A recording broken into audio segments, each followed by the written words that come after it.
Стиральная машина стучит. Барабан вышел из строя.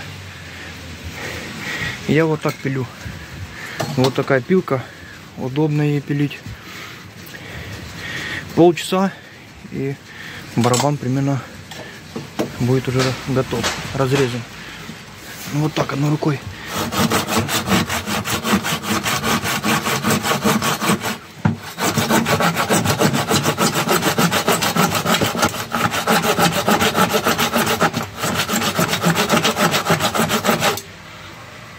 Пилка удобная, не застроет, тоненькая. Видите, какой рез получается тоненький.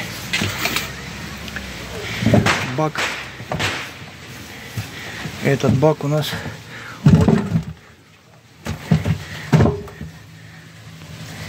от Зануси. Вот здесь придется вот так еще распиливать.